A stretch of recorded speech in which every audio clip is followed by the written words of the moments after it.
Hola, ¿qué tal? Mi nombre es Jordi Meléndez, yo soy codirector de Factual y uno de los organizadores de este foro virtual COVID-19. Les agradezco mucho que nos acompañen a este taller sobre persistencia del virus en superficies sólidas.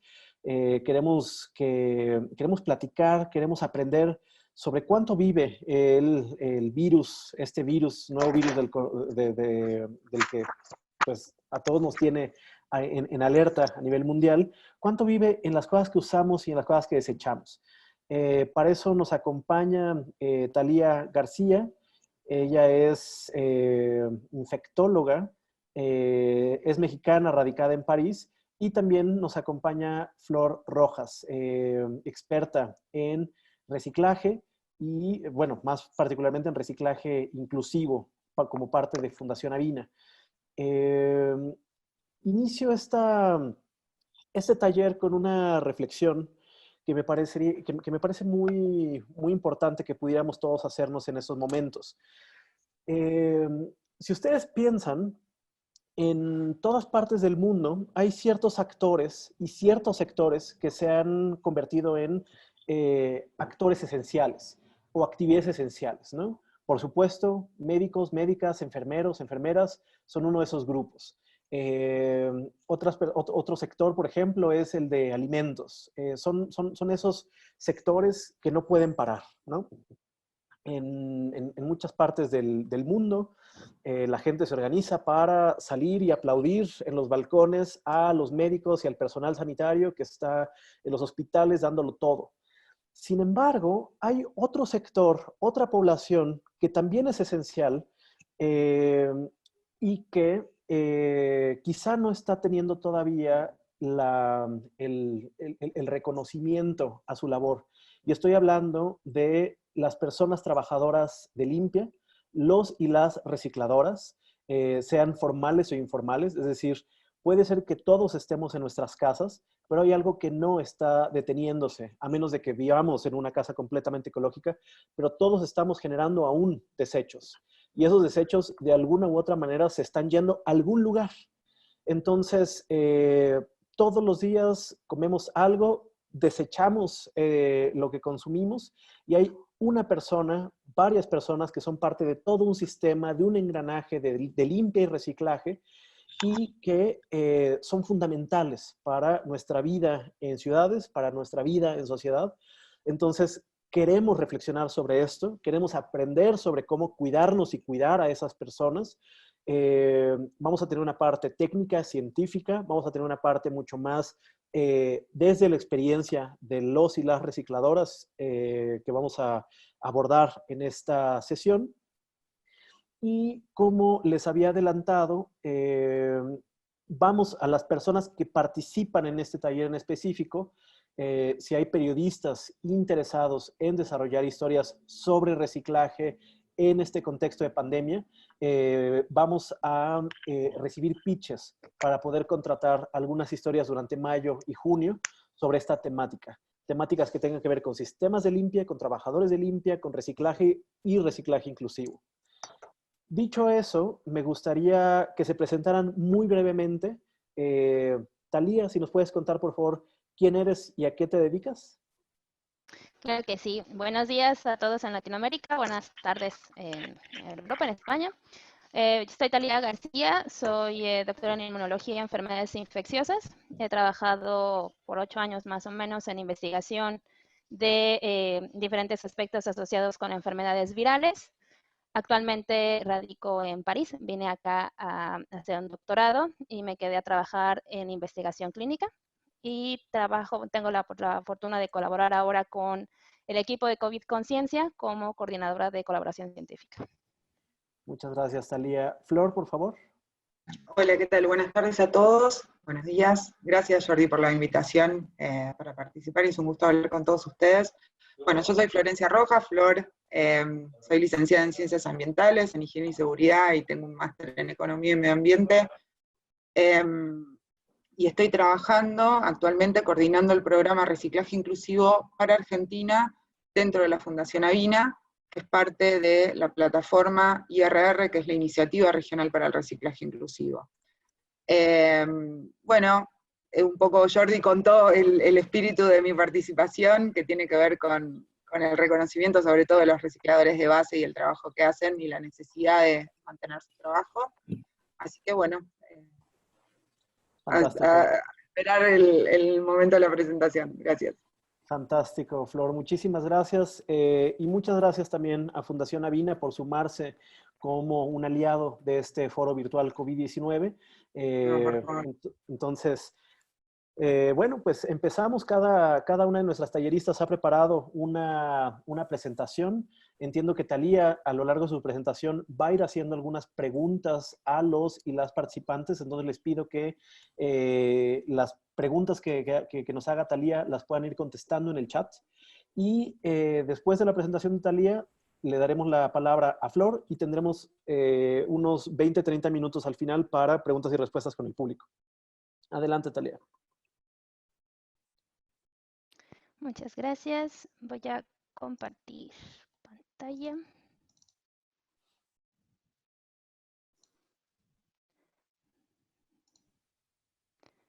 Ok, ¿se ve la pantalla? Así es. Sí, ¿pueden ver la presentación? Perfecto. Sí. Bueno, pues nuevamente agradecer a la organización de este foro por la oportunidad y la invitación. Como lo mencioné hace un momento, yo soy más investigadora que periodista, pero he tenido la fortuna de involucrarme en actividades de comunicación científica, sobre todo en la parte de divulgación científica y de formación para audiencias no especializadas. Y actualmente trabajo con la iniciativa La Brigada de COVID Conciencia para tratar de desmentir, de cierta forma, fake news o de generar información alrededor de esta epidemia para el público en general. Hoy les voy a platicar un poco de la permanencia del SARS-CoV-2 en superficies, y dado que es una cuestión un poco técnica, bastante conceptual y puntual, traté de armar un poco esta presentación de taller de manera más interactiva, de tal forma que en las preguntas, como lo mencionó Jordi en un principio, que llegue a hacer a lo largo de la presentación, me gustaría que por favor las respondieran en el chat y que podamos tener una interacción constante para esta intervención. Entonces, paso por acá. Ok. El objetivo de esta plática es saber cuánto dura el SARS-CoV-2 en superficies. La respuesta, espero que al final de esta intervención la podamos todos definir juntos, podamos todos tener una idea más redonda de este concepto. Y lo que voy a tratar de hacer es abordarlo desde dos puntos de vista, desde dos fenómenos que me interesa mucho poder discutir con ustedes, poder compartir con ustedes, que es información científica en un contexto no científico. La permanencia del virus en una superficie es un dato que podemos obtener de un experimento científico, pero que puede ser de utilidad para un contexto que no lo es. Entonces, ¿cómo manejar? Vamos a hacer un poquito de análisis de este tipo de información. Y lo que me gustaría al final es que pudiéramos todos tener muy presente este fenómeno que es la conciencia de riesgo. ¿Por qué es importante o por qué hablamos en este sentido de la permanencia? ¿Cuál es la utilidad de conocer este concepto? Pues finalmente la permanencia está asociada al contagio de esta infección. Sin embargo, hay muchos factores que juegan a favor de estos dos fenómenos, de la permanencia y del contagio, y que no son necesariamente los mismos. En el caso de la permanencia, sabemos que tiene mucho que ver con el tipo de virus. Cuando queremos determinar un tiempo de permanencia, tiene todo que ver con el tipo de agente del que estamos hablando. Con la cantidad de ese agente, de este virus, en este caso, la cantidad que tengamos en la superficie de la que estemos hablando. La temperatura y la humedad, que son las condiciones ambientales en las que estamos definiendo este parámetro, y por supuesto del tipo de superficie. En el caso del contagio y cómo es que asociamos esta permanencia al fenómeno del contagio, sabemos que obviamente tiene que ver con el tipo del virus, con la cantidad, debe de haber una dosis definida para el contagio, Pero además hay dos factores que intervienen y que les voy a pedir que recuerden y que tengan bien presentes para la interacción más adelante, que es un medio de contagio y una vía de entrada para este agente, en este caso para el virus. En el caso del tipo de virus, que es un factor común que va a afectar tanto la permanencia como el contagio, les voy a hablar, a mencionar 3 características bien sencillas que pueden ser de bastante utilidad para el resto de la plática. El SARS coronavirus 2, para empezar, lo que hemos visto en las noticias, tanto en medios digitales como en la televisión, como en radio, en notas, en periódicos, etcétera, es que nos hablan de un tiempo de sobrevivencia. El virus no sobrevive. Y es bien importante empezar o manejar más bien conceptos claros y conceptos precisos, sobre todo si basamos nuestra información en un artículo científico, si basamos nuestra comunicación en evidencia científica. A pesar de que en artículos se utiliza survival time, la traducción dentro de un contexto de una enfermedad viral no lo tomamos como sobrevivencia, lo tomamos como permanencia, como estabilidad o como viabilidad. Un virus permanece en una superficie o medimos el tiempo en que un virus es viable, es decir, que tiene capacidad de infectar, pero no decimos que sobreviva. El SARS coronavirus 2 particularmente es un virus envuelto. ¿Esto qué quiere decir? Que la parte externa de este virus tiene una capa, que decimos que es una capa de lípidos, básicamente es una capa de grasa. La misma grasa que consumimos en cuanto a su estructura química es también lipídico, el aceite vegetal, el aceite que consumimos al cocinar, el aceite, la grasa que podemos encontrar en los alimentos, la grasa de pollo, la grasa de carnes, son lípidos básicamente. Y es la misma estructura que puede tener el coronavirus, está hecha también de lípidos. ¿Y qué conocemos que pueda cortar la grasa, que pueda afectar a esta grasa de manera corriente? El jabón. Entonces, dato súper importante para tenerlo en cuenta en el desarrollo de esta intervención. Y finalmente, el SARS coronavirus 2 es un virus envuelto respiratorio. Es decir, causa una enfermedad en las vías respiratorias y conocemos dos medios de transmisión. El principal es la transmisión por microgotas. Estas famosas gotitas de saliva que sacamos al hablar, mismo al respirar, cuando tosemos o cuando estornudamos, esa es la vía principal de contagio de este virus. Y una vía secundaria es el contacto con superficies contaminadas. Importante tener en cuenta que estamos, la plática del día de hoy se trata sobre la permanencia en superficies, que ya es una vía secundaria de contagio. No por eso menos importante, pero sí es necesario tenerlo en cuenta. No es la vía principal de contagio, sino una vía secundaria. Cuando hablamos de permanencia del virus, ¿en dónde vamos a buscar esta información? ¿En dónde podemos tener certeza que el dato crudo que estamos buscando es confiable?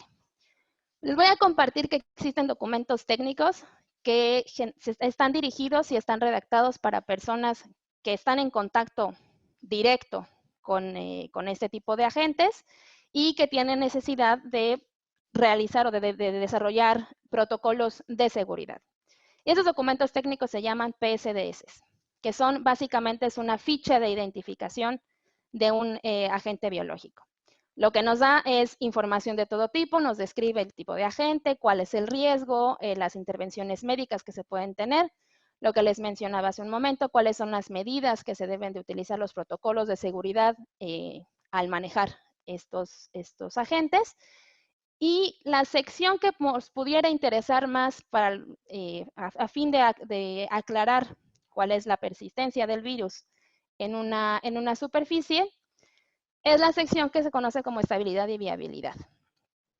Este documento, como se los menciono, es un documento técnico, así que está dirigido a, sobre todo, personal de hospitales, de laboratorios técnicos, laboratorios de diagnóstico, laboratorios de investigación, pero es de libre acceso. Cualquier persona puede consultarlo, con la salvedad de que hay que tener muy en cuenta de dónde viene la información y a quién está dirigida. En el caso de esta PSDS es del SARS-CoV-1, del responsable del síndrome agudo respiratorio, el coronavirus, el SARS-1, tipo 1. Lo que vamos a encontrar es que existe información cuando hay artículos, varios artículos científicos, que generan datos consistentes, se incluye en una PSDS. Es decir, no es solo un estudio, no es solo un laboratorio, sino es información consistente, información que se ha logrado verificar de diferentes formas. En el caso del SARS-CoV-1, por ejemplo, sabemos que en superficies plásticas puede durar hasta 48 horas. Y podemos aquí encontrar un artículo de referencia, que no es el único, sino es simplemente uno que nos da este dato en específico, pero como les indico, que ya se ha verificado, ya se ha comprobado que existen más estudios al respecto. Normalmente se indica además qué tipo de virus es. Cuando no hay una especificación, podemos hablar de que es un virus de una muestra clínica, pero si llega a ser un virus de laboratorio o un virus con alguna particularidad, alguna cepa en específico, entonces se especifica y se dan los datos para ese virus en particular, ese subtipo de virus en particular. ¿Y para qué queremos saber cuánto dura fuera del organismo? Pues generalmente para evitarlo o para eliminarlo. Y esta información también viene en estas fichas de identificación. Importante que tengamos en cuenta que siempre que consultemos una ficha de este tipo, una PSDS, para toda sustancia que puede eliminar este agente, se nos va a indicar una concentración y un tiempo de exposición. En este caso, por ejemplo, sabemos que el SARS-CoV-1 es susceptible al etanol, a una solución de alcohol, al 100% por 5 minutos. ¿Qué quiere decir? Que si yo utilizo alcohol a menos del 100% durante 5 minutos, la eficacia no está probada para eliminarlo. Si yo utilizo etanol al 100%, etanol por 5 minutos, pero a una concentración diferente, tampoco tengo garantía de que pueda ser efectivo. Siempre para los agentes desinfectantes existe una concentración específica y un tiempo de exposición. Y esta información es consistente y repetidamente comprobada. Las PSDS se emiten normalmente por el Servicio de Salud Pública de Canadá. Son consultables y son aplicables para todos los protocolos de bioseguridad en las instalaciones que les mencioné anteriormente. Sin embargo, hay instituciones que para fines internos pueden producir sus propias fichas. Básicamente es la misma información de una PSDS, pero en un formato interno. Y aquí, por ejemplo, tenemos el equivalente de las PSDS, pero de la Universidad de Emory, que la conocen como BARS. Si ustedes buscan la PSDS del SARS coronavirus 2, hasta apenas hace al menos 2 días, no había nada. No se ha hecho todavía la PSDS del SARS coronavirus 2. ¿Por qué? Porque hay mucha información que falta. La Universidad de Emory, sin embargo, generó su propia ficha de identificación con la información provisional que se tiene y entonces pueden observar que en muchas de las secciones va a aparecer como que no hay información disponible. ¿Qué nos interesa para el día de hoy? Esta sección que les mencioné muy al principio, se maneja mucho la palabra survival en inglés, pero la traducción específica para un contexto viral sería más bien permanencia, no supervivencia. Y aquí podemos ver que no se sabe cuánto dura el coronavirus 2, SARS-CoV-2, en superficies. Se tiene información preliminar. ¿Por qué no están aquí datos que sí aparecen en notas publicadas hacia el público en general? Porque no se tiene suficiente evidencia, no se tienen datos consistentes que se puedan compartir. ¿De dónde viene la información que va a llenar estas fichas de identificación?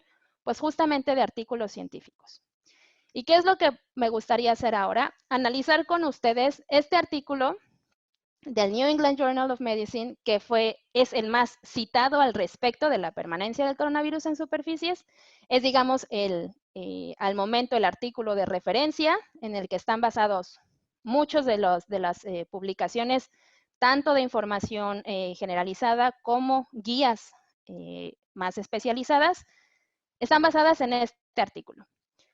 Y lo que quiero hacer ahora es que juntos vayamos un poco analizando cuáles son las salvedades de este artículo y cuál es la aplicabilidad de la información que podemos tener a partir de él. Entonces, como les mencionaba en un principio, la permanencia se ve afectada por distintos factores. Para este artículo en particular, para este estudio que es la referencia, ¿de qué tipo de virus estamos hablando? El objetivo para empezar fue comparar la estabilidad del SARS-CoV-1 y la del SARS-CoV-2. Este es el nombre del SARS-CoV-2 que utilizaron. No tiene ningún sentido ir letra por letra, saber qué significa. Simplemente este fue el tipo de muestra que utilizaron para el SARS-CoV-2, que proviene del primer paciente diagnosticado con COVID-19 en Estados Unidos. Y este de aquí es el SARS-CoV-1, es el tipo de muestra, el tipo de cepa que utilizaron. La cantidad. ¿Por qué la cantidad va a tener un efecto directo en el dato que vamos a obtener sobre la permanencia del virus? Porque es fácil pensar que entre más virus haya, mayor es el riesgo de contagio, mayor es el riesgo de exposición. Entonces, ¿cuánto virus utilizaron aquí? Les puse el dato físico. ¿Cómo es que se hizo el experimento? Se utilizaron 50 microlitros. La concentración está expresada bien en el artículo, está expresada en las unidades que se utilizan para los estudios virológicos, pero vamos a hablar de que utilizaron una gotita de 50 microlitros. ¿Y cómo hicieron este experimento? Tienen diferentes superficies, pusieron diferentes gotitas, vamos a tomar como ejemplo un cartón. En el cartón se ponen diferentes gotitas, cada una de 50 microlitros, o la misma concentración de virus para todas, y cada determinado tiempo se va recogiendo esa gotita de virus en un papel, vamos a llamarlo así, en un papel que absorba esta gota. Este papel se pone en un recipiente que tiene una sustancia que va a permitir deshacer este papel, este medio en el que se depositó, con el que se recogió esa gotita del cartón, pero que va a mantener estable al virus. Solamente va a permitir que el virus quede libre, que quede fuera de ese medio. Y después se tomó una parte de esa solución, al final, de este concentrado de virus, y se colocó en un cultivo de células. Y entonces lo que hicieron fue ver a qué gotita, que fueron tomadas a diferentes tiempos, en qué gotita ya no había virus que fueran capaces de infectar las células.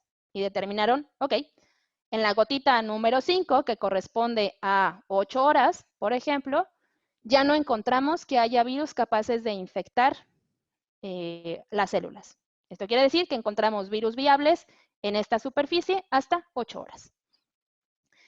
¿Qué quiere decir esta parte de diluidos? Que justo tomaron 50 microlitros, que fue lo que depositaron 50 microlitros en una superficie, pero al tomarlos y ponerlos en el medio de disolución de este papel, se diluyó. Es decir, que no tenemos la misma concentración que teníamos en la gotita original a la que tenemos en la solución que vamos a utilizar para probar la viabilidad. ¿Por qué es importante? Porque significa que no tenemos la misma cantidad de virus antes al momento de depositarlo en una superficie que al momento de analizar su viabilidad. ¿En qué condiciones ambientales se desarrollaron estas comparaciones? A temperatura, lo que llamamos temperatura ambiente, entre 21 y 23 grados, y a 40% de humedad relativa. ¿Y qué superficies probaron? Plástico, cartón, acero inoxidable y cobre. ¿Y qué fue lo que obtuvieron? Y esto yo creo que ya muchas de las personas en la audiencia se lo saben de memoria. ¿Cuáles fueron los resultados? Pues que en polipropileno, tanto el SARS-CoV-1 como el SARS-CoV-2 se encuentran hasta por 72 horas. En acero inoxidable por 48 horas, ambos virus. En el cartón encontraron diferencia. Vemos que el coronavirus, el SARS-CoV-2, dura 24 horas, mientras que el SARS-CoV-1 solo 8.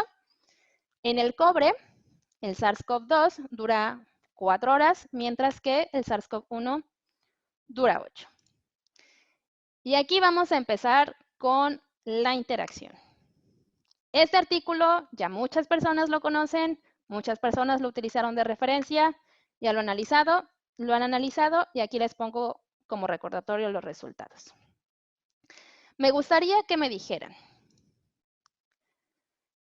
de acuerdo a este artículo, ¿en dónde podría encontrar SARS-CoV-2 activo por más tiempo? A, en un paquete de Amazon, es una caja de cartón que se ha distribuido en Madrid, donde la temperatura promedio en marzo, según San Google, es de 16 grados, y fue tocado por 5 personas. Vamos a asumir que al menos una de las personas que tocó este paquete de cartón, este paquete de Amazon, es positiva para SARS-CoV-2. O en una botella de agua que tomo del refrigerador de un supermercado, asumiendo que obviamente está expuesta a toda la gente que pasa por ese supermercado y al menos una de esas personas fue positiva a SARS-CoV-2. O bien en una mesa de una cocina, generalmente son de acero inoxidable, la cocina de un restaurante en donde trabajan 4 personas. Y de estas 4 personas, al menos una es positiva a SARS-CoV-2. De acuerdo a lo que nos dice este artículo de la permanencia del SARS-CoV-2 en superficies, ¿en dónde ustedes creen que podríamos encontrar SARS-CoV-2 activo por más tiempo? B, B, C, B, C, C, C, C, C, C, C, B. Ok, estamos entre B y C. A, ok. Perfecto.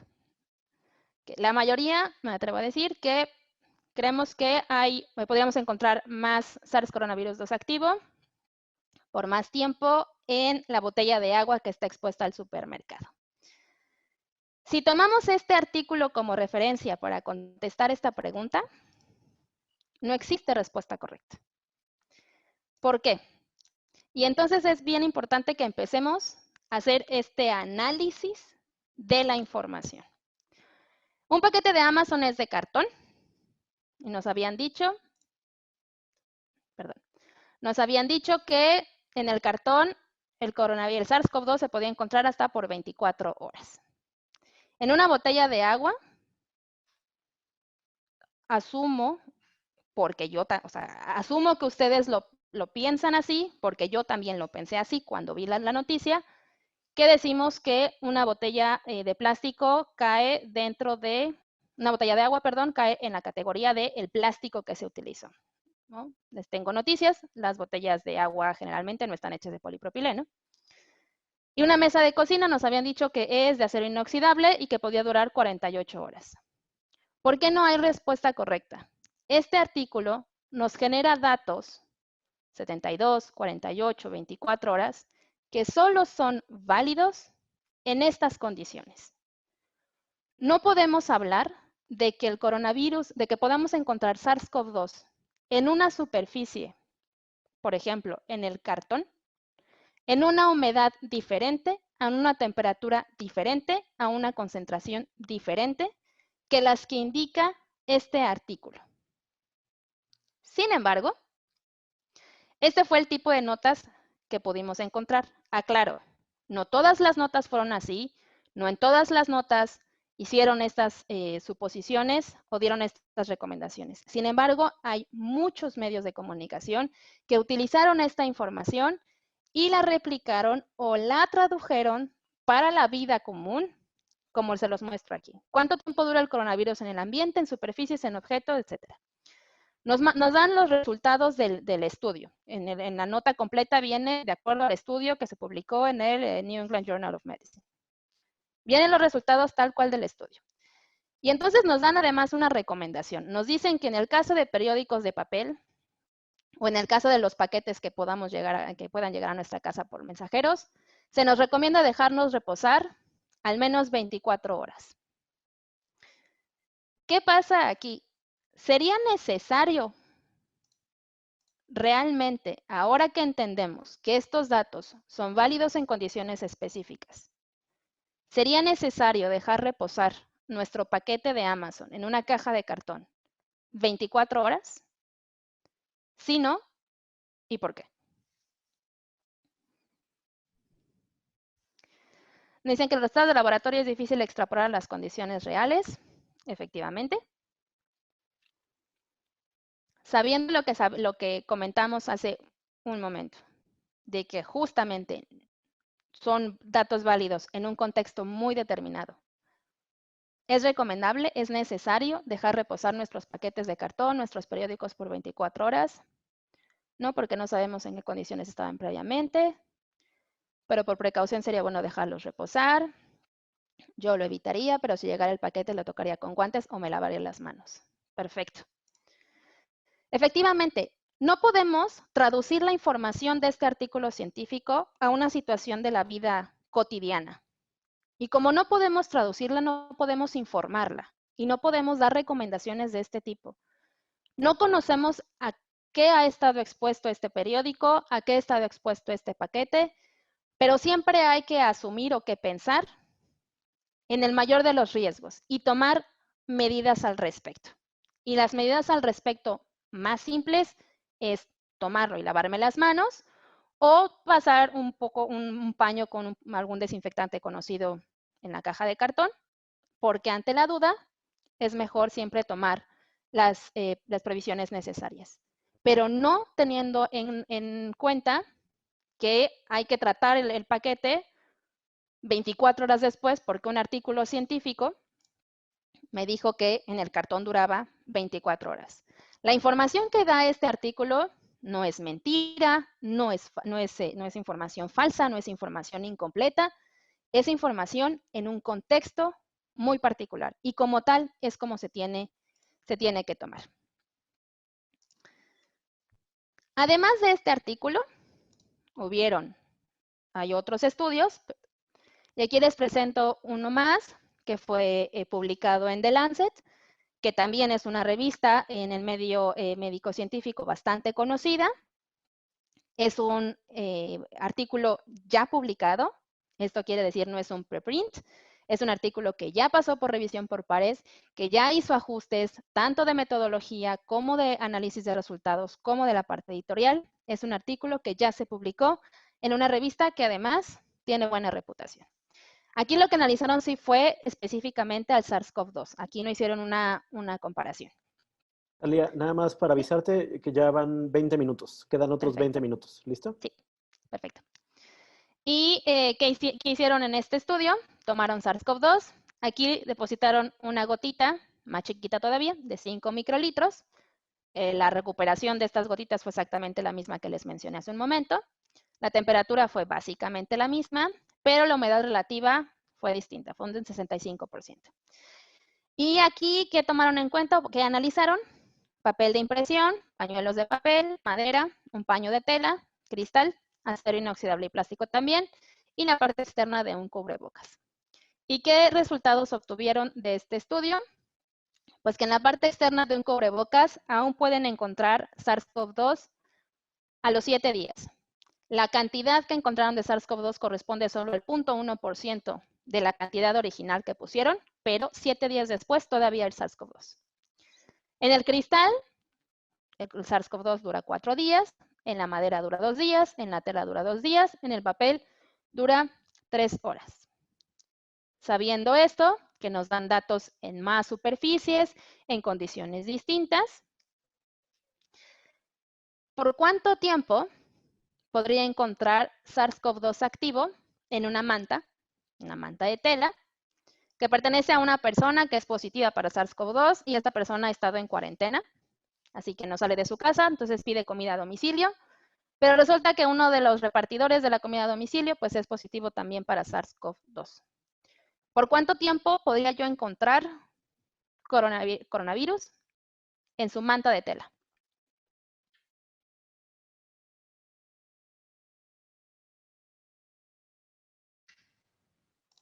Me regreso aquí.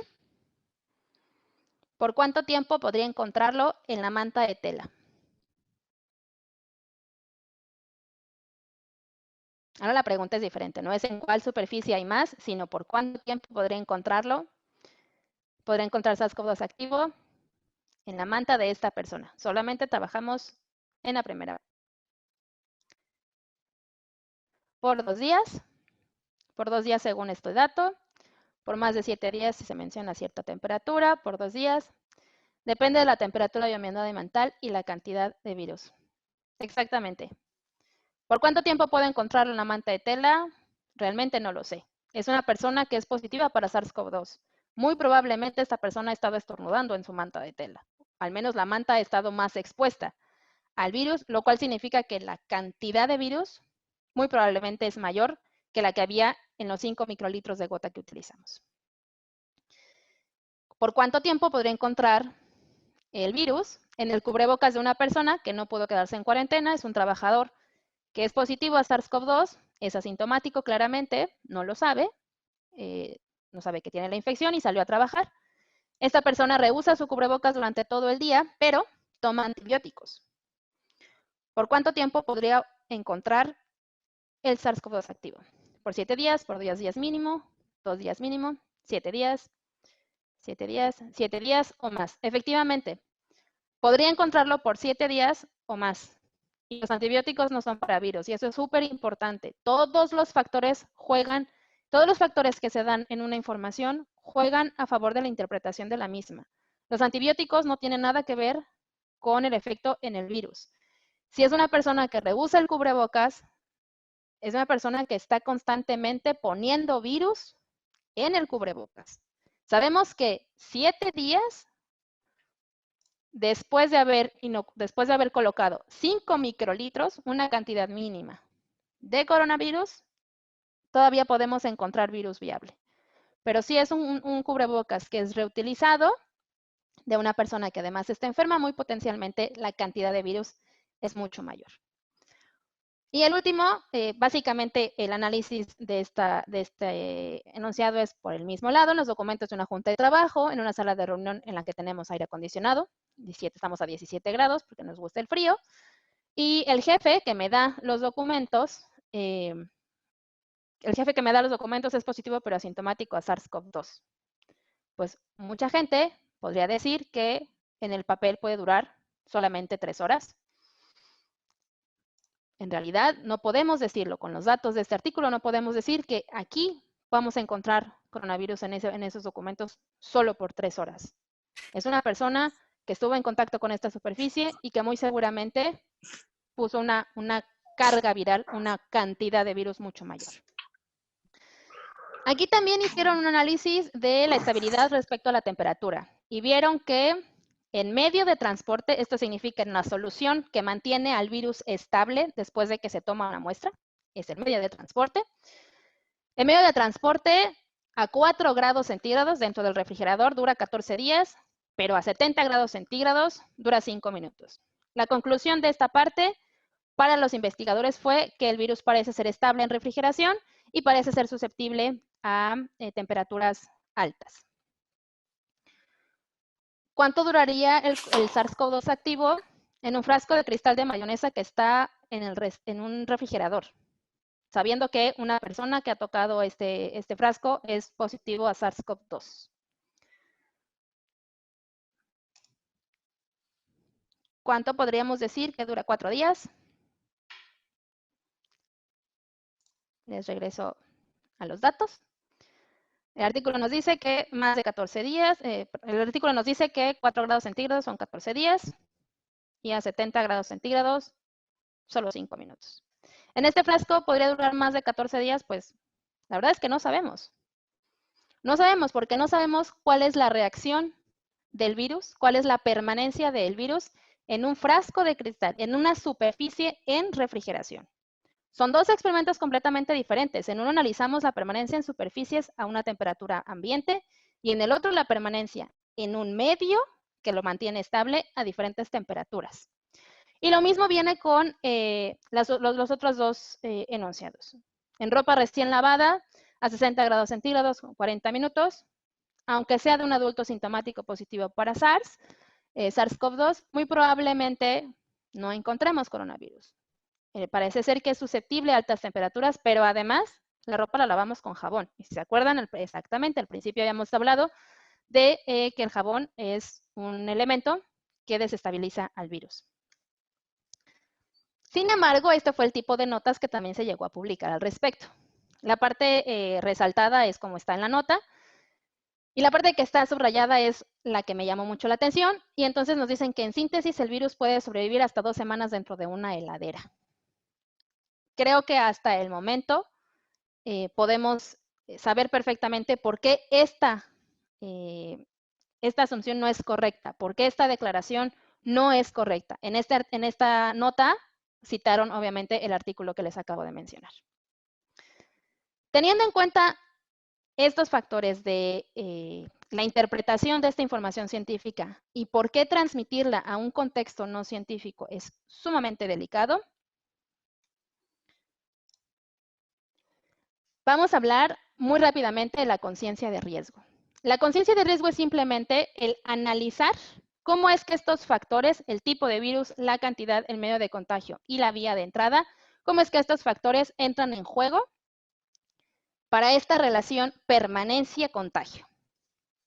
Muy rápidamente, vamos a hablar de, me voy a brincar esta, cuestiones de tiempo, del repartidor de comida. El repartidor de comida positivo que vimos hace rato, va a estornudar sobre una bolsa de comida. Yo pedí comida a domicilio, mi bolsa está abierta, no viene sellada, y esta persona estornudó.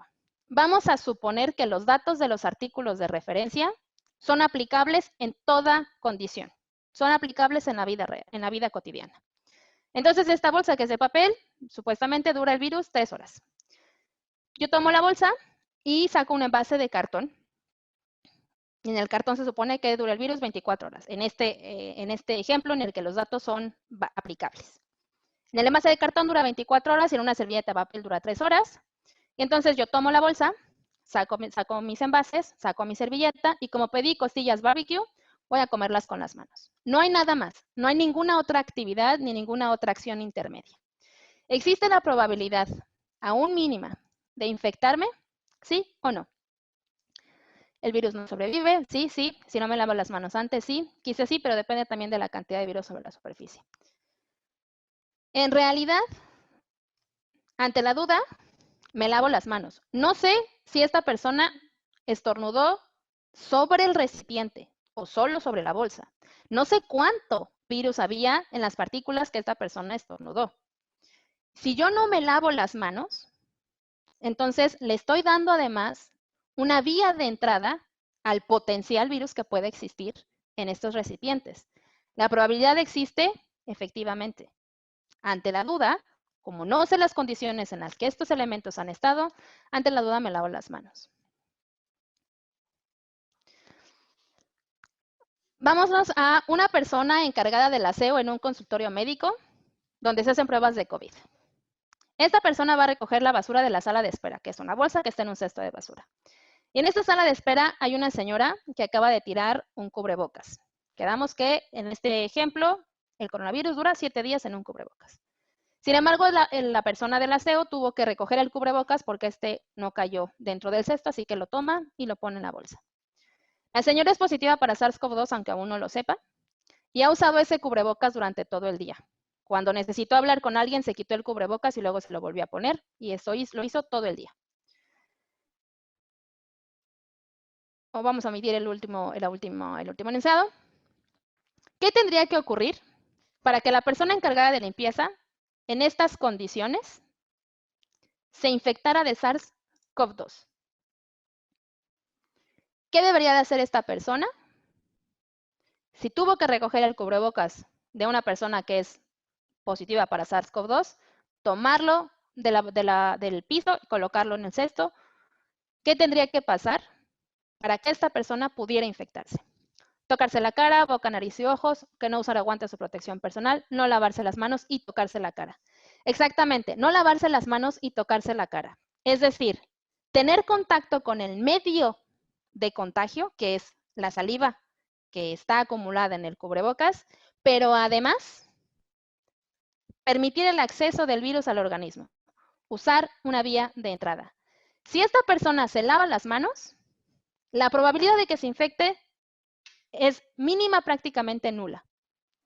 Si esta persona no se lava las manos, pero no se toca la cara, en ese momento en el que lo analicemos, la probabilidad de que esta persona se infecte es mínima, básicamente nula. ¿Por qué? Porque el SARS-CoV-2 sabemos perfectamente que se contagia por microgotitas, pero que además entra a nuestro organismo por vías bien específicas. Y esto es súper importante tenerlo en cuenta cuando transmitimos información y cuando analizamos información.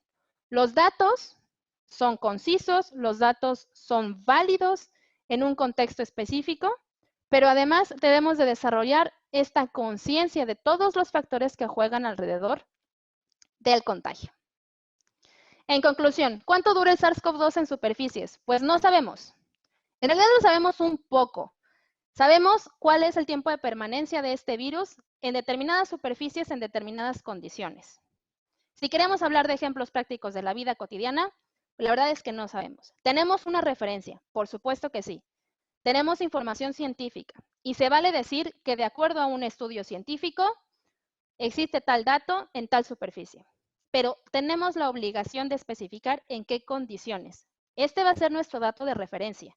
Pero hay que tener muy claro que no se puede aplicar la información científica solo porque venga de un artículo científico directamente a todos los aspectos de nuestra vida. Y para poder entender y para poder digerir bien esta información y, por supuesto, comunicarla, debemos de ser conscientes, debemos de tener desarrollada esta conciencia de riesgo. ¿Cuáles son todos los factores que juegan a favor de la adquisición de este virus? Una dosis, una cantidad específica, un medio de contagio y una vía de entrada. Si estos factores no se alinean, no podemos decir verdaderamente, no podemos precisar la probabilidad de infección y por lo tanto no podemos comunicarla, no podemos hablar al respecto, no podemos sacar conclusiones. ¿Se vale decir de acuerdo a un estudio científico? Por supuesto que sí, pero siempre teniendo en cuenta que la validez de los datos científicos depende del contexto en el que fueron obtenidos. Encontré esta imagen bastante bonita que habla de cómo son los científicos y creo yo también, después de este foro, también los comunicadores, tener prudencia al comunicar esta información. Parece ser, según descubrimos, debemos de confirmar, estamos estudiando, y no hacer declaraciones, como algunos medios de comunicación, como algunos políticos, en el que dan por hecho situaciones y en el que utilizan datos tal cual con el respaldo científico para una aplicación que no corresponde. Al final de la intervención de Flor habrá un espacio para preguntas, pero si eventualmente no lográramos tener suficiente tiempo, aquí tienen mi correo electrónico para cualquier cosa en las que pueda ayudarles.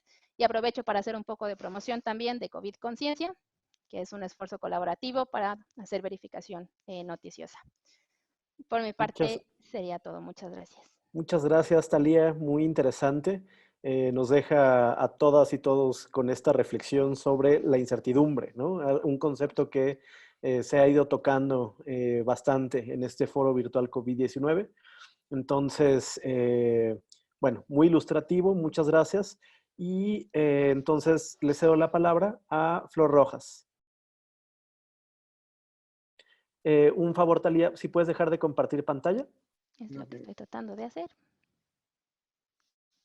Ahí está. Ahora sí. Fantástico. Bueno, hola a todos de nuevo. Voy a compartir mi presentación.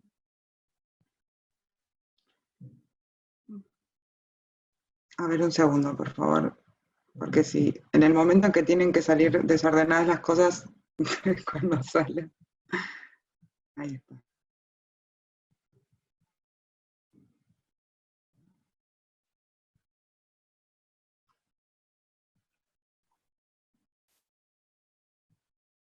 Bueno, ahí ven mi pantalla completa. Ahí la estamos viendo, exacto, sí. Bueno, perfecto. Bueno, como les comenté antes, yo estoy coordinando el programa Reciclaje Inclusivo en Argentina, soy parte de Fundación Avina, y nosotros somos parte de la plataforma IRR, la Iniciativa Regional para el Reciclaje Inclusivo, que incluye a los distintos actores que pueden ver en pantalla, BIT, Pepsi, Coca-Cola, y la Red Latinoamericana de Recicladores, y nosotros como implementadores y articuladores las distintas partes para la implementación de programas de reciclaje inclusivo a nivel local. Bueno, un poco les voy a hablar, primero, Thalía, te agradezco mucho, la charla es súper interesante y refuerza mucho lo que nosotros venimos pensando y trabajando, así que nada, y además nos sumaste mucha información que nos viene bárbaro para ajustar todo el trabajo que estamos haciendo. Les voy a contar un poco sobre gestión de residuos sólidos urbanos en tiempos de pandemia, reciclaje inclusivo y COVID-19. La idea es ponerlos un poco en contexto de la gestión de los residuos sólidos a nivel regional, en toda Latinoamérica, antes de la pandemia, qué sucedía, qué está sucediendo ahora con la pandemia, quiénes somos nosotros, para que puedan entender el tipo de trabajo que hacemos, qué estamos haciendo, y alguna oportunidad que creemos que podemos hacer de aquí en adelante.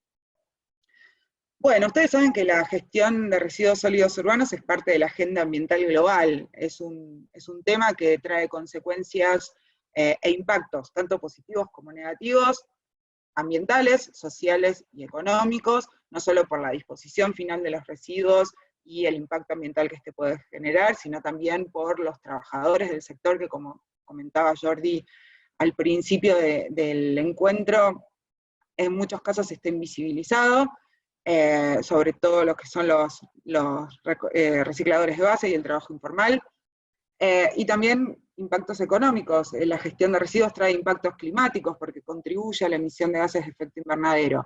Entonces es un tema que, por supuesto, es necesario abordar a nivel global. Hoy en la región tenemos conocimiento de que el 45% de los residuos sólidos urbanos se disponen de manera inadecuada. ¿Qué quiere decir esto? Que van o a vertederos o a basurales a cielo abierto y no pasan por un sistema de contención correspondiente para evitar impactos ambientales. Solamente el 2% de las ciudades tienen programas formales de reciclaje.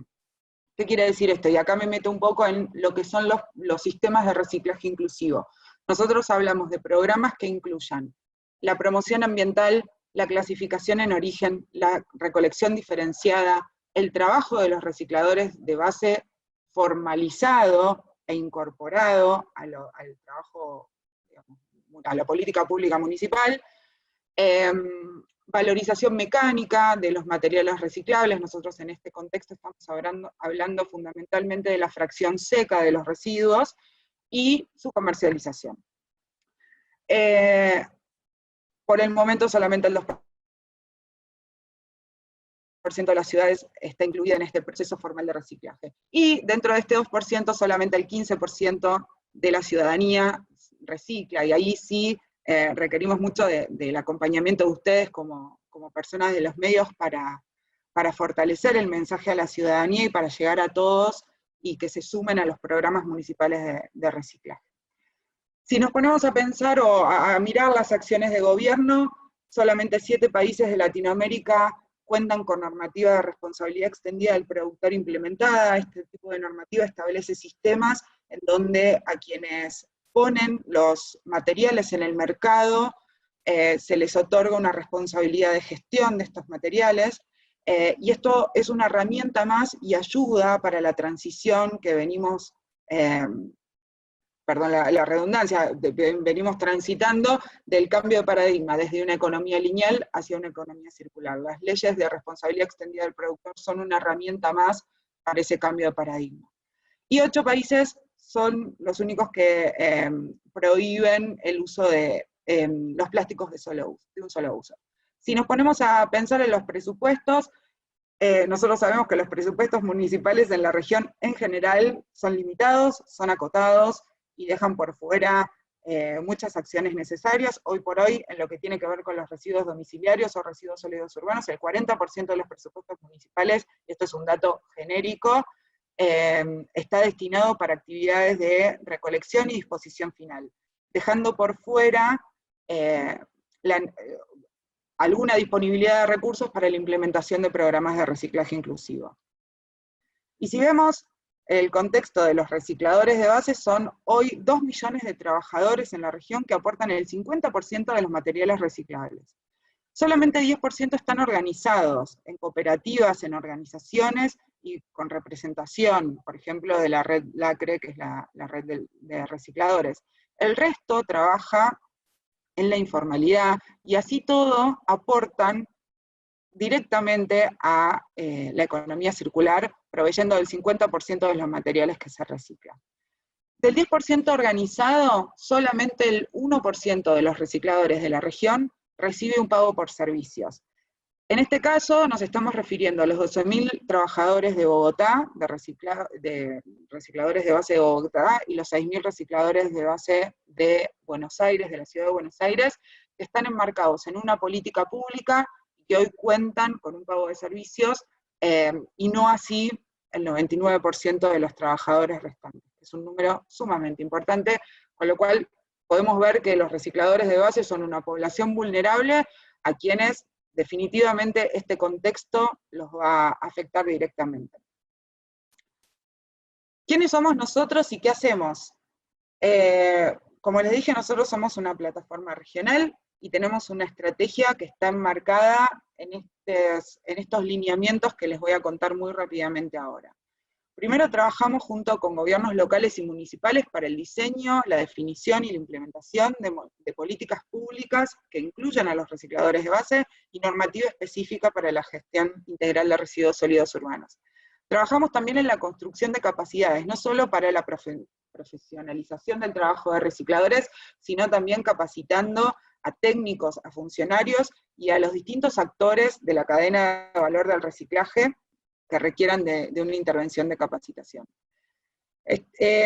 Realizamos inversiones en infraestructura y logística, específicamente para las plantas de clasificación de materiales, la fracción seca de materiales que se reciben en estas plantas, para que el trabajo pueda realizarse de una manera más tecnologizada y de mejor calidad. También trabajamos en gestión de información de datos. Estamos preparando, y va a ser para un poco más adelante, una unidad de ciencia de datos que involucre información, no solamente provista por las organizaciones de recicladores, sino por todos los actores de la cadena de valor, y que nos permitan generar indicadores para mejorar el trabajo y para mejorar los sistemas de reciclaje inclusivo. Tenemos proyectos de innovación tecnológica y de otros modelos de negocios, como por ejemplo, les puedo contar en la ciudad de Buenos Aires, un proyecto que se trata sobre el incremento del recupero de volumen de PET con puntos verdes móviles. Hasta hoy por ahí conocíamos puntos verdes que están fijos e instalados en espacios verdes públicos, en plazas, en parques o en otro tipo de espacios, y nosotros estamos trabajando en implementar puntos verdes que transiten alrededor de la ciudad, que lleguen a todos los vecinos, y que además puedan recuperar material de aquellos recicladores de base que por ahí quedaron fuera de la política pública por una cuestión de cupos u otras cuestiones que no vienen al caso, y que hoy están en la informalidad, y de alguna manera buscamos un método de formalizar esa transacción con los recicladores a los cuales nos podemos acercar con los puntos verdes móviles. Y por último, tenemos estrategias de cambio cultural para llegar a la ciudadanía en general y para involucrarlos de alguna manera en la separación en origen. Nosotros creemos que no es que lo creemos nosotros, sino que, digamos, está comprobado que el primer eslabón de la cadena de un programa de reciclaje es el generador, y que sin una separación de origen de calidad, el trabajo posteriormente no es lo suficientemente eficiente como se requeriría que fuera. ¿Cuáles son los resultados que obtuvimos hasta ahora? Y hasta ahora les estoy hablando desde 2011 hasta hoy. Hace 9 años que la plataforma está en funcionamiento y vigente, y estamos implementando programas con impacto, como dice ahí, en 17 países de Latinoamérica y el Caribe. Hasta hoy hemos recuperado en manos de los recicladores de base más de 3 millones de toneladas de materiales reciclables, de fracción seca de materiales reciclables. Este es un número importantísimo. Llegamos a la formalización del trabajo de 17.000 recicladores. Esto no solamente quiere decir que se pasa de la informalidad a la formalidad, con todo el paquete de derechos laborales que eso implica, y la mejora respecto del trabajo de estas personas, sino que también esto impacta directamente en la familia de cada trabajador, porque su calidad de vida es distinta, porque una persona con trabajo formal y con acceso a derechos tiene otro tipo de trabajo y de calidad de vida, con lo cual es importantísimo el impacto. Asistimos a más de 100 gobiernos locales y 8 nacionales, y desarrollamos muchas herramientas y guías para la gestión de residuos. Cuando terminemos esta charla, mis slides son pocas, les voy a presentar la guía de buenas prácticas que hemos elaborado para trabajar en gestión de residuos en contexto de pandemia. Se las muestro en un ratito. Estos logros son muy importantes en estos 9 años, porque como les contaba antes, el contexto es bastante adverso.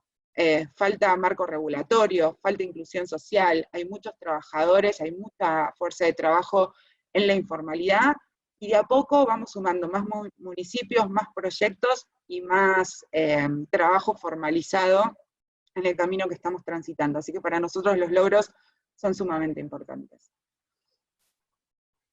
Bueno, y acá ya me meto en el tema que los quería poner un poco en contexto para que sepan quiénes somos y qué hacemos, pero acá ya me meto directamente en el tema que nos junta hoy en esta llamada, para contarles un poco qué sucedió a partir de la declaración de la pandemia y cómo está avanzando en estos últimos 2 meses. Acá tienen un mapa de los distintos países en donde tenemos algún tipo de intervención. Yo no voy a leer nada de lo que dice el mapa, sino que les voy a contar en general qué está sucediendo. Ustedes lo pueden mirar y después, obviamente, podemos compartir la presentación si es necesario.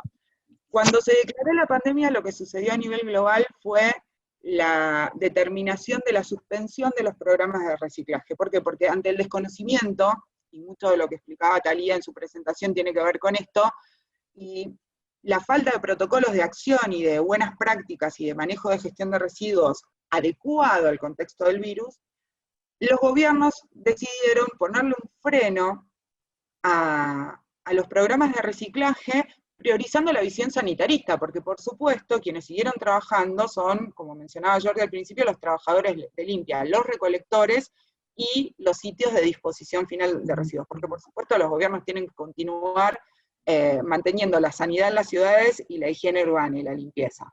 Pero bueno, esto obviamente que trajo consecuencias. La primera consecuencia evidente es el efecto sobre la economía de los recicladores de base y la falta de acceso a un ingreso. Este sector es un sector que vive el día a día y vive de los materiales que puede recolectar y que puede comercializar. Sin un programa de reciclaje inclusivo, formal o informal, y con la industria del reciclaje cerrada, que es la otra consecuencia que trajo esta pandemia, por lo menos hasta el momento, obviamente que los recicladores no tienen un ingreso suficiente y adecuado para subsistir. Por supuesto que trae consecuencias ambientales, porque esto implica un incremento de la disposición final en rellenos o en rellenos sanitarios controlados con suerte, pero en vertederos o en basurales a cielo abierto de un mayor volumen de residuos que podrían ser recuperados, y creemos también en consecuencias sociales porque se visibiliza un retroceso en todas las campañas de comunicación y capacitación que se hizo a la ciudadanía para que puedan separar en origen. Les dije antes, solamente el 15% se adhiere a este tipo de actividades. Pero sobre todo, una de las consecuencias más importantes para nosotros como programa es el freno que se puso en el cambio de paradigma, en el paradigma que venimos transitando desde una economía lineal hasta una economía circular. Por ahí soy un poco reiterativa, pero quiero que quede claro el mensaje. Hoy los recicladores de base en la región son los únicos que están aportando a la implementación de un modelo de economía circular, porque en la región latinoamericana, más allá que la economía circular es mucho más grande que el tema de los residuos, en la región latinoamericana lo que hoy está funcionando con contundencia es el reciclaje, y el reciclaje como herramienta de la economía circular. Entonces es muy importante no retroceder en este camino transitado, porque los pasos avanzados son pocos en estos pocos años, pero son muy importantes para seguir avanzando hacia ese modelo. ¿Qué sucedió durante estos 2 meses? Bueno, entre marzo y hoy. Básicamente hubo mucha presión, sobre todo del sector, y también de las industrias, en reactivar los programas de reciclaje. Porque, lo dijo Talía y nosotros lo reforzamos, no hay evidencia científica contundente que diga que el residuo es un vector de contagio directo o cuál es el tiempo que dura en superficies más allá que tomemos tiempos de referencia. Entonces, como no tenemos una evidencia científica suficiente para suspender los programas, lo que nosotros proponemos es, no los suspendamos, modifiquemos las normas de trabajo, trabajemos de una manera segura, trabajemos con protocolos de higiene y seguridad para poder darle continuidad a todo esto. Entonces, muchos de los gobiernos municipales están estableciendo sus guías, sus protocolos de trabajo. Nosotros acompañamos con nuestra guía para esa definición. de actividades, y de a poco se van reactivando los programas de reciclaje en la región. Ya en Chile se declaró el reciclaje como una de las actividades prioritarias y necesarias. Nosotros apuntamos a que se declare el reciclaje como actividad prioritaria en toda la región y no solamente que sea la recolección y disposición final. ¿Qué hicimos hasta el momento como programa, como plataforma, desde México hasta Argentina, en 17 países para contener esta situación, en 16 países, perdón, para contener esta situación de emergencia? En principio, modificamos toda nuestra actividad para establecer un plan de contingencias que sirva para acompañar a las organizaciones de los recicladores de base, tanto para reactivar su trabajo, aquellos que lo tienen permitido por los gobiernos locales, como para asistirlos humanitariamente a aquellos que no tienen ningún tipo de posibilidad de trabajar y que hoy necesitan de un ingreso económico mínimo para su subsistencia.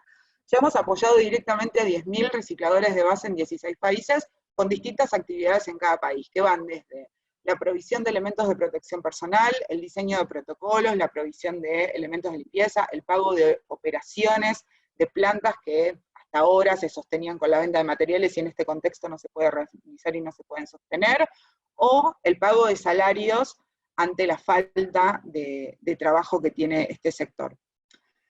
Y lo otro que realizamos, y es lo que les venía comentando, que les voy a mostrar al final de la presentación, es nuestra guía de buenas prácticas de trabajo seguro. Ustedes todos pueden acceder a esta guía de buenas prácticas, es de acceso gratuito, está disponible en nuestra página web, que es reciclajeinclusivo.org/COVID, pueden encontrar la versión online o la versión web de la guía. Esta guía se hizo tomando las recomendaciones de especialistas de higiene y seguridad, tomando normativa específica de la Superintendencia de Riesgos de Trabajo en Argentina, y normativa específica de otros países, normativa nueva ante un contexto desconocido, ¿sí? Esto es importante tenerlo en cuenta. Entonces tomamos todas las precauciones que consideramos necesarias. También tomamos el primer estudio que mostraba Thalía de virus en superficie como referencia, y hemos tomado las recomendaciones y sugerencias de organizaciones internacionales reconocidas en temas de salud y medio ambiente. Esta guía está dirigida fundamentalmente a gobiernos locales y nacionales para que puedan apropiarse de ella y tomar toda la información necesaria para definir los protocolos específicos para cada municipio y reactivar el trabajo de recicladores, pero también está dirigida a generadores de residuos y recicladores de base.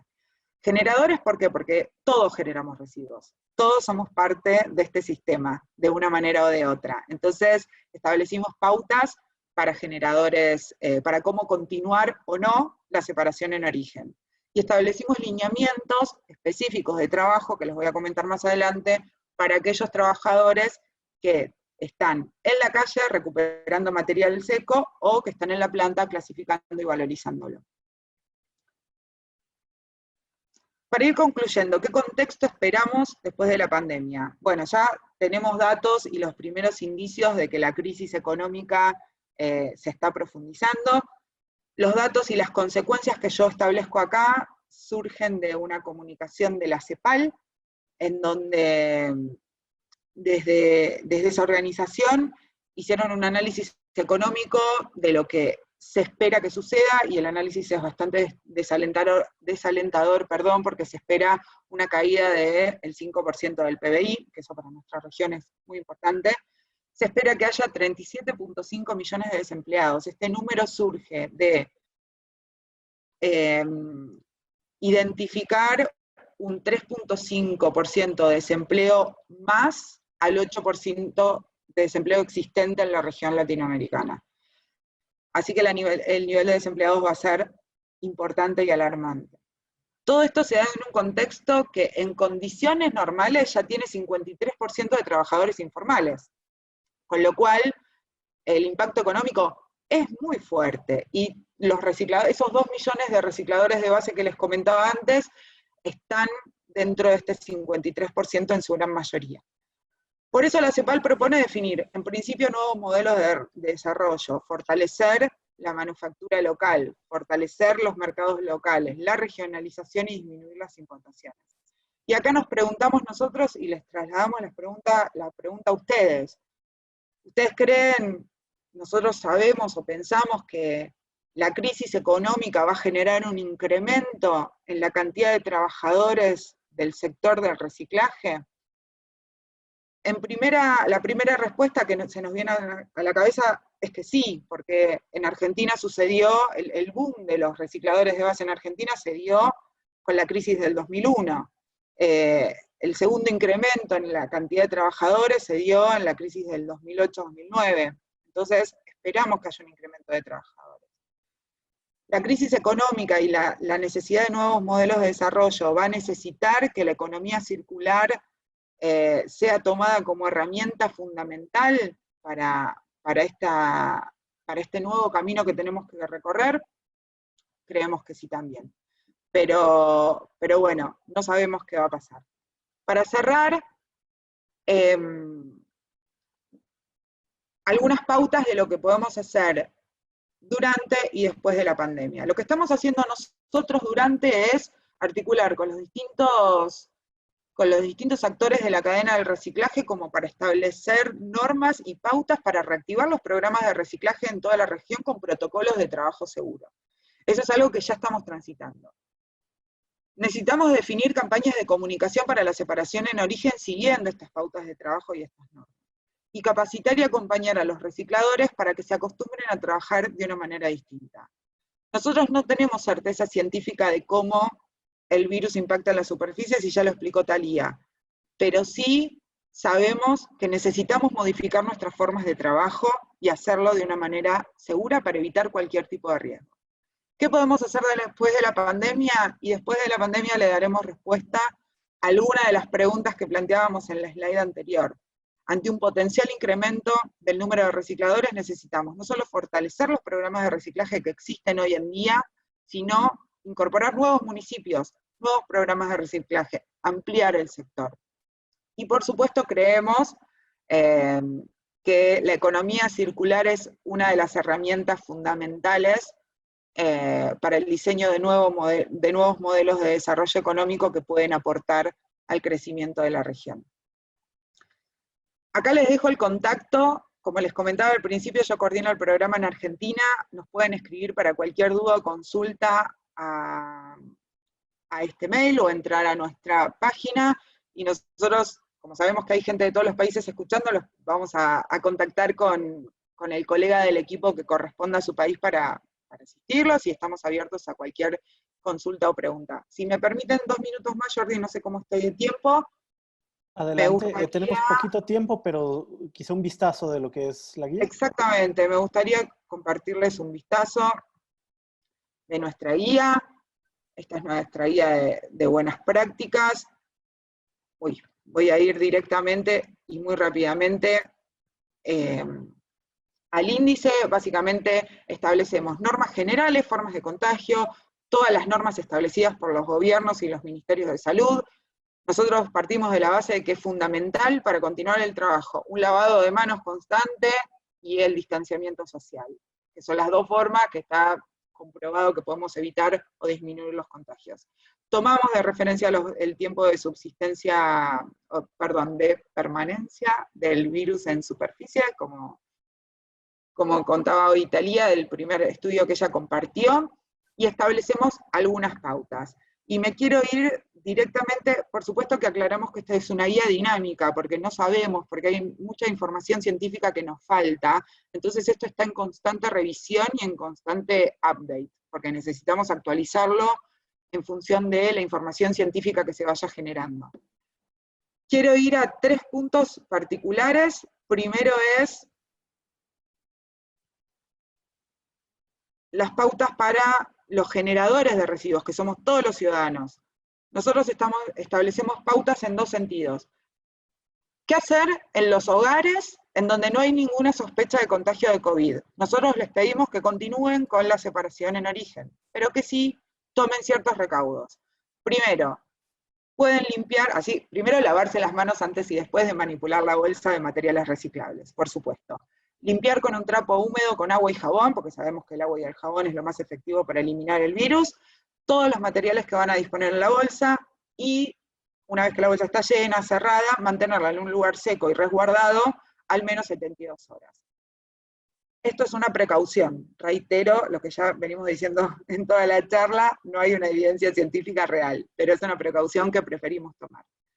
¿Qué pasa si hay un caso sospechoso o un contagio de COVID-19 en un hogar? Nosotros sugerimos, y en realidad ponemos énfasis en que no se continúe con la clasificación en origen. Acá proponemos un método de disposición de residuos en el hogar, es un método triple embolsado, ustedes lo van a poder leer después, pero sí sugerimos que en caso de que haya casos sospechosos o personas contagiadas, el material, digamos, el residuo que se genera sea todo dispuesto como residuo no reciclable. También establecemos pautas para los generadores especiales. ¿Quiénes son los generadores especiales? Son los comercios, las industrias, los restaurantes, los kioscos, cualquier otro tipo de generador que no sea un hogar y que produzca materiales reciclables del mismo tipo de los que se producen en el hogar, pero en mayor volumen y con mejor calidad. También establecemos pautas de cuidado, de lavado de manos, de cuarentena de los materiales, para que sigan funcionando los programas de reciclaje en generadores especiales. Y por último, para cerrar, definimos cuáles son las pautas de trabajo para recicladores de base. Y acá me quedo y les cuento en general. Nosotros planteamos que hoy por hoy se tienen que definir cuadrillas de emergencia, un servicio de mínima para atender a los vecinos de los barrios y para que las plantas de clasificación estén en funcionamiento. Nosotros reforzamos la idea de que aquellas personas que son pacientes de riesgo no sean parte de estas cuadrillas de emergencia.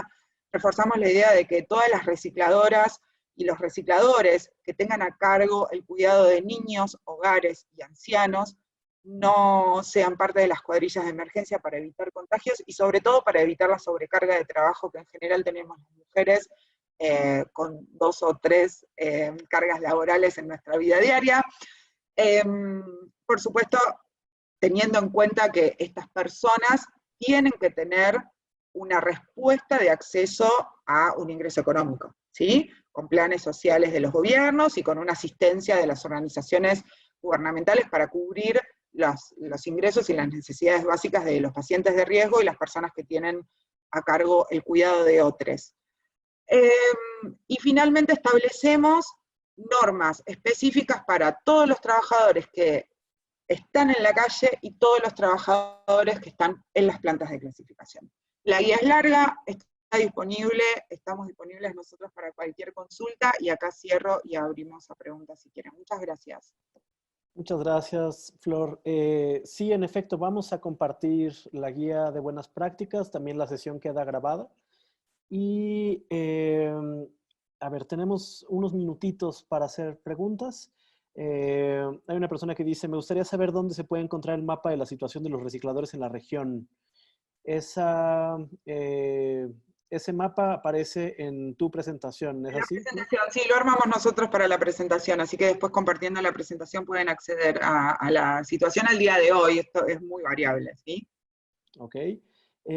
Si alguien tiene alguna pregunta tanto para Thalía como para Flor, con mucho gusto pueden hacerlas. Aquí llega una, Itzel Gómez. Dice, nos mencionaste que el riesgo de contagio depende de 4 factores. Uno de ellos es la cantidad. Hablabas de la permanencia del SARS-CoV-2 en distintas superficies, pero ¿cuántos virus hay en los 5 microlitros que mencionabas en las distintas superficies? Y otra, si una persona toca una superficie con SARS-CoV-2 y no se lava las manos, se talla los ojos y el virus entra en su cuerpo, ¿cuál es la cantidad de virus que entra al cuerpo para que se infecte? Gracias, Itzel. Gracias, Jordi. Es una excelente pregunta y la respuesta es, no sabemos. Ese es uno de los muchas cosas y uno de los muchos datos de los que todavía no tenemos información, que es la dosis infectiva. Y no sabemos cuánto virus hay en una gota, en una microgota famosa por la que se puede contagiar esta infección. Es muy difícil definirlo porque tendríamos que analizar cientos de miles de microgotas de cientos de miles de personas para poder tener un valor estandarizado. Entonces es una tarea titánica y bastante complicada. No sabemos cuánto es lo mínimo de virus que necesita entrar a nuestro organismo para que nos infecte, pero si pensamos un poco en En estas famosas fichas que les mencionaba, generalmente para aquellos organismos o aquellos agentes patógenos para los que se tiene la información, definimos una concentración de laboratorio, es decir, donde se hacen ensayos, generalmente in vivo, generamos una concentración de laboratorio y entonces en estos experimentos decimos que la concentración mínima para un modelo de laboratorio es tal. En el ambiente médico-científico sabemos que ese no es un dato escalable a la población y es un dato bastante difícil de definir en seres humanos. Pero una vez que entra el virus, una partícula viral, y nunca es una sola la que entra, pero una sola partícula viral es capaz de replicarse y es capaz de infectar y empezar a replicarse. Entonces, técnicamente, una sola partícula viral es suficiente para que comience la infección. Jamás entra solo una partícula a nuestro organismo, entonces definir la cantidad es bastante complicado, es un dato que no conocemos. Muchas gracias. A ver, hay varias preguntas más. Esta es, digo, una pregunta muy general, muy compleja, pero quizá algunos consejos, Flor, para que la ciudadanía se concientice sobre la labor de los recicladores. Bueno, ahí necesitamos mucho el apoyo de los medios y de la buena comunicación de los proyectos que encaramos nosotros y algunas otras organizaciones de la sociedad civil también. Me parece que este espacio sirve para que todos ustedes que son periodistas conozcan lo que hacemos, conozcan de qué se trata el reciclaje inclusivo y cuenten con nosotros para transmitir los mensajes que sean necesarios. Es muy difícil por ahí ahora establecer pautas o lineamientos, pero sí hay una necesidad real de comunicación a los generadores y al ciudadano común, y nosotros dependemos de los medios y de la buena comunicación que hagan todos ustedes. Ok, muchas gracias. Mari Carmen pregunta, aparte de los sanitizantes químicos, ¿hay algunas otras opciones menos contaminantes y menos perjudiciales que se puedan utilizar? Hasta el momento que sepamos no hay alguna sustancia natural que sea efectiva para desinfectar de SARS-CoV-2. Entonces, principalmente son sustancias químicas bastante variadas. Pueden ser, por ejemplo, sales cuaternarias de amonio, el famoso Lysol. Digamos, es un agente químico bastante complejo, como puede ser alcohol 70%, que es un poco menos dañino con el ambiente, pero no hay una sustancia natural que sepamos hoy que actúa como desinfectante de SARS-CoV-2. Muchas gracias. Una más para ti, Thalía. Hay dos preguntas sobre permanencia del virus en alimentos.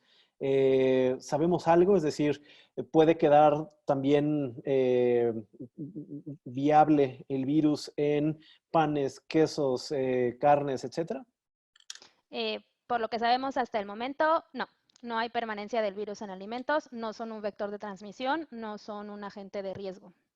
Ok, muchas gracias. Y una más para Flor. También de esas preguntas facilitas, ¿no? ¿Qué panorama se espera para los recicladores con la baja de costos en el petróleo? Lo que aparentemente está provocando que en estos momentos sea más barato producir que reciclar. ¿Alguna idea? No, la verdad que no hemos ahondado tan específicamente. La realidad es que sí, el panorama para los recicladores ya está siendo muy Adverso. desalentador, muy adverso, porque básicamente no están pudiendo trabajar. La realidad es que en la región en general, más allá del precio del petróleo, y por la falta de normativa, sigue siendo más barato consumir materias primas vírgenes que reciclar, porque no hay limitaciones normativas que exijan y que prioricen el reciclaje. Entonces esto, digamos, en condiciones habituales es perjudicial para los recicladores de base. Entonces, en este contexto se empeora, pero se empeora también porque, además de que están muy limitados, tienen el freno y la suspensión de sus programas y de su trabajo. Muy bien, muchísimas gracias. Vamos a tomar nuestra foto de registro y al final les voy a dar... ¿Puedo agregar algo más? Sí, sí, adelante, Flor. Cortísimo. Compartí el link en el chat de la guía. La guía es disponible porque leí muy rápidamente, son muchos los mensajes. La guía es, obviamente que la pueden compartir, que la pueden difundir y agradecemos que lo hagan. Así que ahí en el chat está compartido el link. Muy bien, muchas gracias. Igualmente yo voy a compartir las presentaciones de las dos a todas las personas que se registraron, hayan estado presentes o no en la sesión, con algunas indicaciones sobre la contratación de las historias que vamos a hacer. Quiero que tomemos la foto y luego voy a tomar un minuto para darles algunas orientaciones para periodistas que estén trabajando temas de políticas públicas, medio ambiente o salud. Entonces, vamos a tomar nuestra foto de registro y les pido a nuestras panelistas y a los participantes si pueden saludar o sonreír o hacer algo. 1, 2, 3. Entonces, esa fue la primera foto. Fermín, Andrea Ornelas, Nictel Luna, Marita, si gustan poner su cámara. Gabo Pica, Ana, Pablo Baños, si gustan poner su cámara. Vamos a tomar la foto en este momento. Sonrían. 1, 2, 3. Eso, muy bien. Y una más. Listo. Ahí está, ahí salió el Gabo Pica. Muchísimas gracias por acompañarnos. Les comento brevemente. Gracias al apoyo justo de la iniciativa por el reciclaje inclusivo, tenemos unos fondos, no son muchos, pero nos permitirá contratar al menos 2 historias sobre reciclaje y sistemas de limpia en América Latina. Queremos sobre todo concentrarnos justo en qué buenas prácticas se han podido observar en estos momentos de pandemia alrededor de economía circular, políticas públicas, género o innovación. Vamos a poner nosotros algunas pautas. No estamos buscando reportajes larguísimos, complicados. Entendemos que la gente no puede salir, pues digamos, no estamos en el mejor momento para hacer reporteo en campo.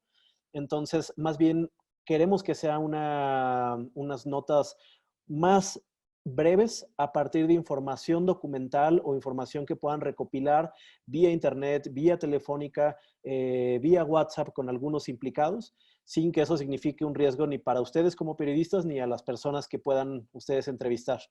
Les voy a mandar las pautas específicas por correo y desde mañana hasta el 20 de mayo vamos a estar recibiendo propuestas para la contratación de estas historias. Entonces, por mi parte, muchísimas gracias. Les recuerdo, soy Jordi Meléndez, codirector de Factual.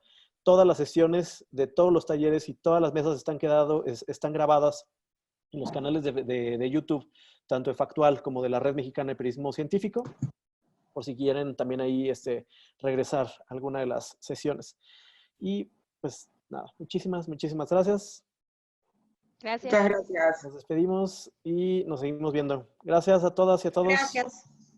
Adiós. Excelente. Saludos. Chao. Gracias. Chao. Muchas gracias. Gracias, Talía. Gracias, Flor. Chao. Gracias a ustedes. Un placer.